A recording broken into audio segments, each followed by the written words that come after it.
BirdNote presents. So we come with a bucket truck when her babies are, the size of a small cat, and we do an alien abduction. We grab the chicks, bring them down to the ground, and take a very small blood sample.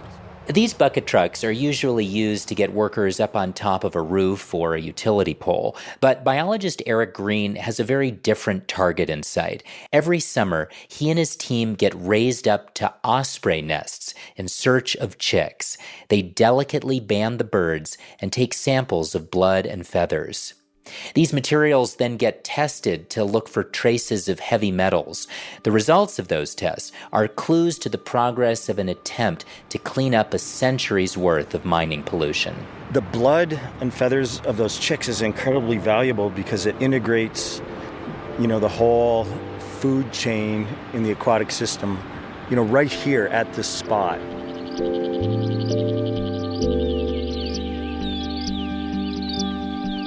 Hey, I'm Ari Daniel, and this is Threatened. Today we head to northwest Montana. This area used to be home to some of the most productive copper mines in the country. About a quarter of the world's supply came from the area, and it's now the site of a massive effort to restore the ecosystem. What's interesting is that the local birds aren't just victims of the pollution. They can actually tell us if things are getting better as all that pollution gets cleaned up. Birds here offer portraits of what's going on in the larger ecosystem.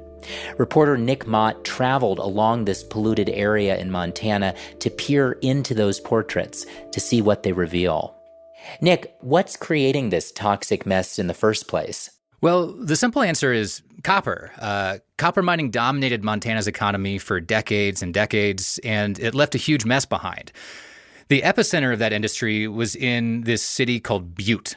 Today, there's just over 30,000 people there, but back when mining was in full swing, it was the biggest city between Chicago and San Francisco. It drew workers in from all over the country, even all over the world, and it produced a seriously huge amount of copper. Locals take pride in the fact that the copper there helped electrify the nation through copper wire and helped win wars through the materials that helped build ammunition. But it sounds like that industry had a dark side. Oh yeah, mining had all kinds of impacts, but the important thing to know is that the early days of getting that copper were all about underground mining. To give you a quick visual, miners dug 10,000 miles of mine shaft underneath just 5 square miles of earth. So imagine that sort of Swiss cheesing going on underground there. And back in the early 1900s, folks just kind of left the stuff they pulled out of the ground lying around once they'd gotten the copper out of it. And that stuff was full of some not-so-good metals like arsenic and lead. Butte also just so happens to sit right at the headwaters to the Clark Fork River. That flows into the Columbia and eventually into the Pacific Ocean. So the pollution that starts in Butte can go a really, really long way. And that means that environmental damage also can spread downstream. I'm guessing folks are trying to get it all cleaned up? Yeah, absolutely. There's a huge cleanup effort underway. The biggest complex of Superfund sites in the country starts in Butte and goes more than 100 miles downstream along the Clark Fork River. Superfund being shorthand for the federal program for cleaning up toxic messes. Exactly. So how's the cleanup going? Well, the cleanups themselves are sort of messy. It's all bureaucratic and really confusing, and some of the stuff way down the river actually got cleaned up before the stuff in the middle or up near Butte at the top of the river. Point is, they're going on in this sort of patchwork, and they're going to take a lot longer, but also a whole bunch of it has been cleaned up already. Right. Well, I'm really curious about those ospreys, and I'm wondering how birds kind of fit into this whole picture. Well, we'll get to those ospreys a little bit later, but to back way up, spoiler alert, pollution is obviously not so good for birds. But as I started to report this, I'd heard that researchers were using birds to answer some questions that were super interesting to me about how the whole watershed is healing as it gets cleaned up. And I wanted to find out some more about that, so I hopped in my car and followed the Clark Fork downstream from Butte. My first stop is about a half hour by car from Butte. I'm meeting 2 guys who've been thinking about birds and the Superfund cleanup here for a long time. My name is Will McDowell, and I work for the Clark Fork Coalition. My name is Nate Kohler, and my primary occupation is monitoring birds. Will and Nate arrived about 20 minutes before I did. Birders are always early, they tell me. How many species have you seen this morning, Nate? Well, just sitting right there, I got 26. 26? Yeah. Species, yeah. Wow. There's trumpeter swans on that other pond. Oh, wow. Song sparrow just sang, too. We're along the upper stretch of the Clark Fork River, and both of them have been studying and advocating for the cleanup of the river for years. From where we stand, I can faintly see cars pass on the highway and the Pintler Mountains in the distance. Miles away, I also see a smokestack bigger than the Washington Monument from a smelter that used to process the ore from Butte. The land immediately around me is pretty much all private and agricultural. Will and Nate wanted to meet here because this area that we're standing in right now is the epicenter of contamination. And it's also a focus of cleanup efforts. They've been studying how birds use this area for years. We walk through willows and water birch over uneven ground, and even though this is supposed to be ground zero for pollution, the vegetation is dense, and to me, it looks healthy, even lush. It's quite a diverse, sort of subtly diverse environment. And birds here seem to be doing pretty well. We're talking about, warblers, vireos, grosbeaks, flycatchers, some of the sparrows that use these areas, especially in bird terminology, they call them neotropical migrants. They come from Mexico and Central America in the winter, and they breed up here. Then they migrate south after this, environment starts to cool off. But the abundance of insect life here in the summer months is what draws the species in. In just 2 years of monitoring, the list stands at close to 90 species. Nate says those species of birds can reveal a lot about the huge effort to clean up millions of tons of mine waste. To get what he's saying, you have to get a handle on what contaminated actually means here. If you know where to look, you can find pollution all over the place, in the earth we're walking on. We trudge over a bare spot in the soil. This is actually a small patch of contaminated soils right there. Oh, wow. Here's another one here. These are called slickens. They're tailings, or the leftovers after the valuable stuff has been taken out of the ore mined beneath Butte. They were swept downstream and deposited in a monumental flood more than a century ago. They're loaded up with heavy metals, and in certain times of the year, they turn bright neon blue. They're the major problem for the ecosystem in this section of the cleanup.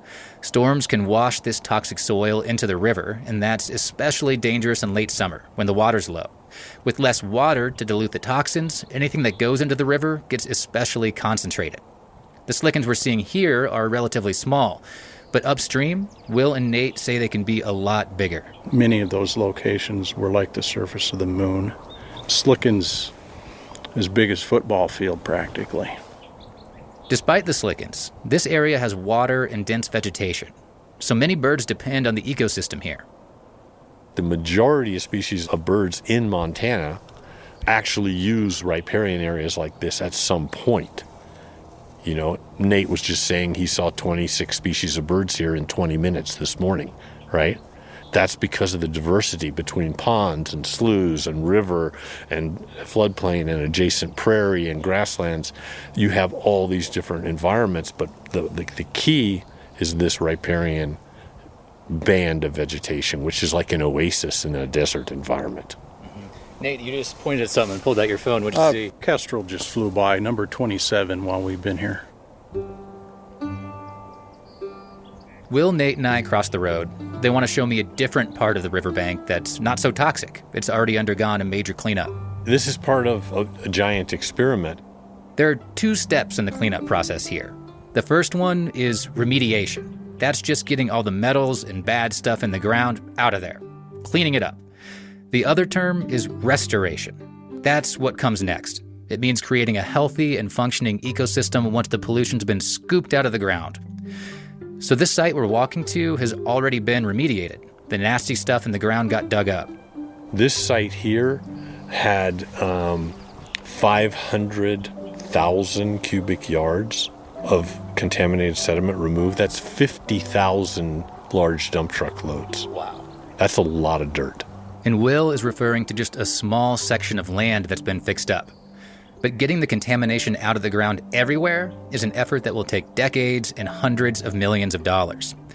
The difficulty isn't just the labor and the cost, it requires some serious buy-in from locals too.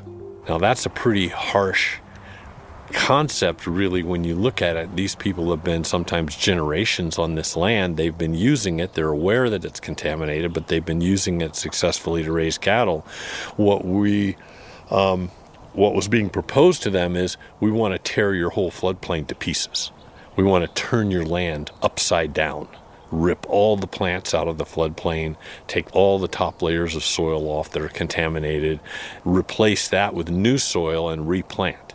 So basically, completely tear your land apart, put it back together, and don't worry, it'll be fine, right? Well, don't worry, the government will handle it, it's going to be fine. That doesn't fly very far with rural landowners. Just like the people that have made a living on this land for generations, birds too have been using the land despite the contamination. And the cleanup has moved on to step 2 here, restoration. On this particular parcel, the riverbank and floodplain were basically rebuilt.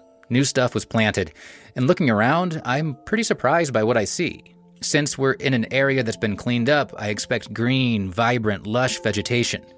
But instead, we trudge into a landscape that's much more barren than the contaminated area we were in before. The few willows that are standing are scrawny and mostly right up against the stream bank. Even though the toxic stuff is gone, there aren't nearly as many plants as that contaminated area we saw. As an onlooker just coming in, I might think that this was the place that was contaminated because it has so much less vegetation than across the road. Yeah, exactly. And it's kind of the reverse, right? Right. And that's the irony of the whole thing. So part of the reason this area is sort of barren is a really tiny detail of design. The floodplain was built back just a few inches too high. It means that restoration work is likely pretty safe from flooding, but it also means fewer trees and shrubs are naturally recolonizing. Restoring a river ecosystem is a balancing act. You can try to mimic how things used to be and allow the river to change where it flows and to flood, or you can build up the banks and try to make sure the river stays its course. Things are more predictable that way, less risky. We're trying to lobby for taking a little bit more risk to get really high quality habitat restoration. And that's something where engineers are talking to ecologists, are talking to geomorphologists, and there's all these ologists that are trying to decide exactly where is that floodplain level going to be established at. And we're talking negotiations about inches. 2 inches higher? No. 3 inches lower. No. And that has everything to do with whether it's going to naturally revegetate. Those minute differences can make a world of difference to birds that rely on the habitat that forms right on the edge of the river. So birds have something really important to say about this critical step in the cleanup process. Monitoring how they use the area after it's been restored helps access a bigger picture perspective on the ecosystem that can be hard to see on the ground. Will and Nate are asking, did the bird community come back to what was there before? And therefore, did you get full ecological restoration where you're getting the species that are supposed to be there re-inhabiting that habitat? Nate's job is to monitor all the birds showing up in contaminated areas. In summertime, he arrives before sunrise every morning to monitor dozens of sites. He tracks what the birds are doing as remediation occurs, and then as restoration progresses. Are the same birds flying in? Or maybe more, or fewer? And then, when things have been restored and the plants are growing back, how are birds doing then? If you keep repeatedly visiting these locations, either before or after remediation, you get a picture of the changes that have occurred. Mm-hmm. It's a good measuring tool, watching the birds. Nate has a really close relationship with this area. When he's out counting birds, he spends hours alone, watching and listening to the land every day. If you build it, and if you build it right, the birds will come. And if you compare it to what it was previously, it's like night and day. Today, about 20% of the Upper Clark Fork has been cleaned up. Will guesses the rest of the cleanup here could last nearly another 2 decades. There's another species for you, Nate. What do you see? Ring-billed gull. I've already got it on the list, Will. He's always ahead. I'm observant. That's the way it works. When I'm out in the field with this guy, I think I'm showing him something and he's already seen it. So that's 27 We're up to 31 now. Up to 31. You've been just documenting this whole time while I've been asking questions. Yeah. Turkey vultures, some yellow-headed blackbirds, a few other things. Yeah. There's a 32nd. That's a female hooded merganser that just screamed upstream there. This upper part of the river is just one small part of this massive cleanup that extends way downstream. When we come back, Nick heads downriver to meet some raptors that have a lot to say about how the river-wide cleanup is going. Big picture.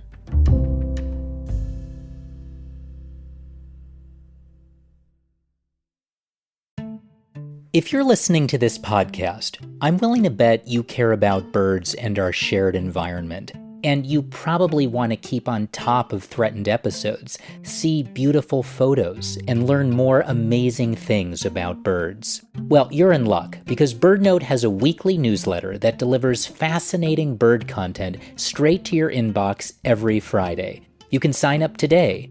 BirdNote's mission is to tell vivid, sound-rich stories about birds and the challenges they face, inspire listeners to care about the natural world, and take steps to protect it. And who doesn't need a little more inspiration? Sign up for BirdNote's weekly newsletter by clicking the link in the show notes or visiting birdnote.org. When I meet bird biologist Eric Green, he's wearing an Osprey's baseball hat and an Osprey shirt. I'm an Osprey freak, I admit it. Lucky for me, the highway mostly follows the Clark Fork downstream to the end of the Superfund cleanup. I meet Eric in Missoula, about an hour and a half away from Will and Nate. He takes me up to his office on the University of Montana campus, where there are photos of ospreys everywhere and a life-sized paper model of the raptor hanging from the ceiling. And then he pulls out... Well, here's a really cool articulated skeleton of an osprey. He points out the skeleton's bulging breastbone. I mean, this is like the Arnold Schwarzenegger of the bird world. So, one muscle, their pecs, weigh like a third of their body mass. It's insane. That's because they need to be able to take off from the surface of the water carrying a trout that weighs nearly as much as they do. Ospreys are tied to water. So here, at the edge of the country's biggest group of toxic waste cleanups, Eric's research on osprey offers a window into the state of pollution in this whole watershed. I like to say just add water and you get ospreys because they're found everywhere all over the world. There's one species of osprey, that's it, and they're found on every continent except Antarctic. And all they eat is fish. They're super specialists. He wants to introduce me to one osprey in particular. Her name's Iris, and at 24 years old, she's believed to be the oldest osprey in the world. And she's famous all over the globe because there's a live stream of her nest right here in Missoula. This is a super high-res camera. This is sort of the Cadillac of the camera world. Unfortunately, Iris is out fishing when we check the feed, but he zooms around to show me the technology. Later, I go online to look at Iris in action. And I'm not the only one watching. It's gone viral, right? And it's watched by a gazillion people around the world. And that's really interesting because we're able to, our reach on sort of letting people learn about the problems in the Clark Fork River and the heavy metal pollution and all that, it's not just local. He says Iris has her own personal soap opera playing out in the public eye. To find out what he means, I follow him across town to an osprey nest by a local baseball stadium. All right, the nest is right over there. I see it. Yeah. A female osprey is incubating her eggs while her companion, a male named Louie, stands guard. So there you can see the tail end. See how her tail's bobbing around a bit? You could just see her tail, her rear end. But I know from having spent so much time watching them, she's turning the eggs right now. But Louie is Iris's mate too, and like in a lot of reality shows, the subject of much online controversy. Louie often flies over to mate with Iris, then leaves her to come back to this nest, to his other lady raptor. So for poor Iris, he loves her and leaves her. To online watchers, Louie basically is a bit of a jerk. Eric says there are probably about 30 osprey nests within 15 miles of this spot. And he says Louie and his mate recognize him. Yeah, you can hear them talking to each other. It's interesting. She knows us That's because Eric and the other scientists in the project get up close and personal with these birds in order to look for signs of how much of that heavy metal pollution has made its way from its original source in Butte, through those slickens we saw upstream, all the way here, more than 100 miles away. So that blood and a feather we take are really important so we can analyze those blood and feathers for example, the big five heavy metals, which are arsenic, cadmium, copper, zinc, and lead. Adult ospreys spend about 9 months of the year down in South and Central America. That means any toxic metals found in the adults could have come from somewhere else entirely. But the babies are hatched here along the Clark Fork, so everything they're eating comes right out of the river. They're perfect test subjects for what metals are still making their way downstream. That chick, all of that biomass, all that chick grew from fish that were caught within a mile or so of this nest. They're predators high up in the food chain, so the metals become particularly concentrated in the blood of the birds. Eric says this is an example of a process called bioamplification. And what it means is that as you move up a food chain, these contaminants get concentrated to higher and higher levels. And just very roughly, it's about 10 times the amount of contaminants at a level in a food chain than the one below it. So by the time you get up to ospreys that are eating many, many, many big fish, and those big fish have eaten lots of medium-sized fish who've eaten lots of smaller fish, the levels of, say, mercury in these ospreys can be 10,000 times higher than at the lowest levels in an aquatic food chain. To mix metaphorical birds, they're the canary in the coal mine, letting the rest of us know when the pollution is shooting dangerously high. Eric says so far, monitoring the ospreys has brought, well, good news and bad news. Well, the good news is that the restoration, the cleanup for most of the big five heavy metals seems to be working really well. The key word here is most. When it comes to arsenic, the data tell a different story. Arsenic was doing really well in 2018. Arsenic levels from about Deer Lodge down shot through the roof.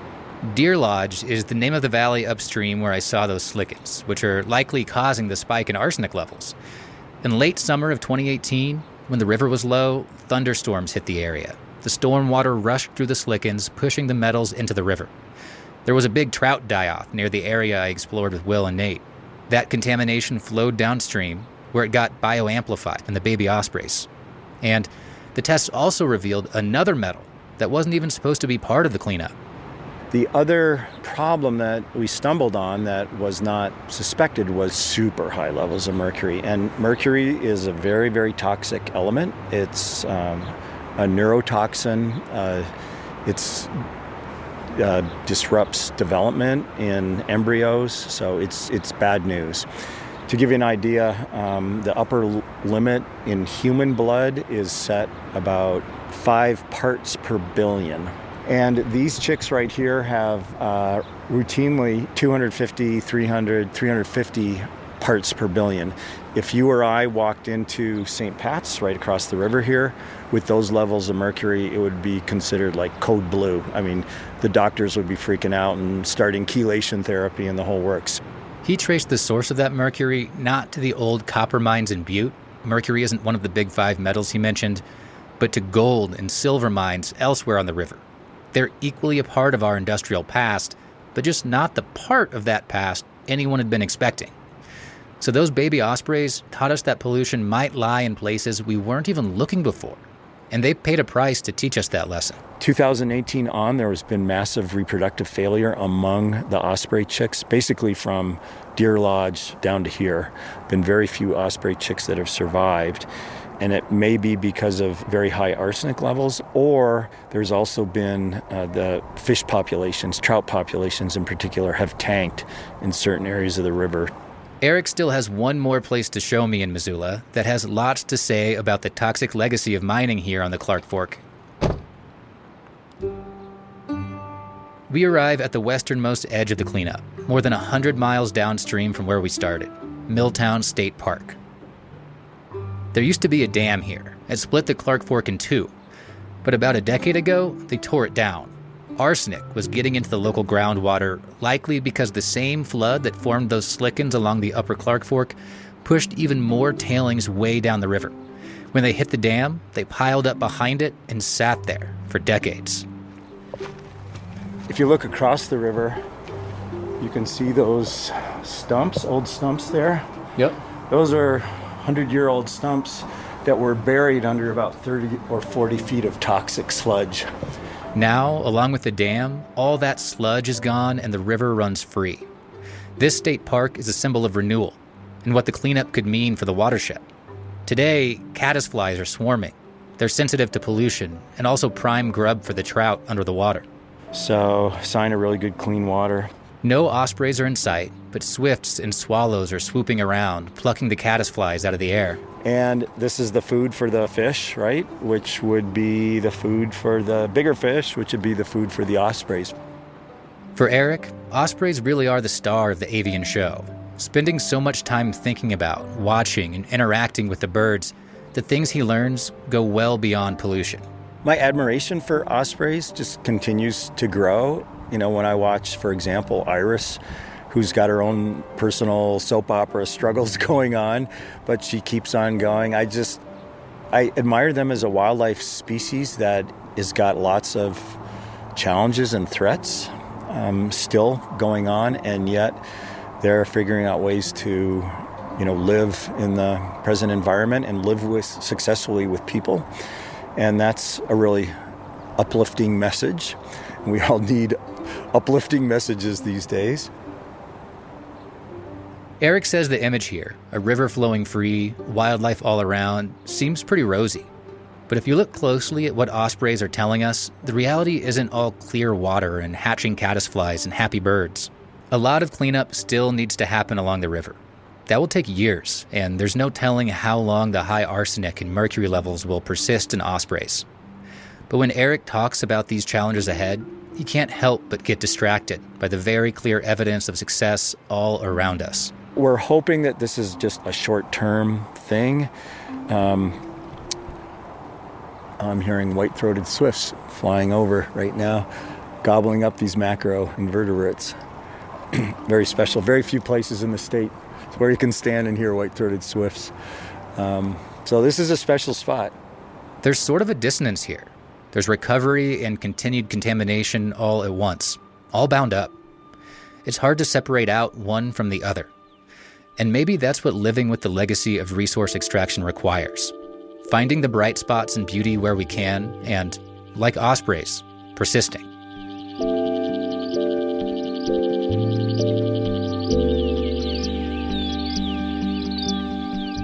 Here in Montana, the birds tell us about the pollution we've created and how it's improving.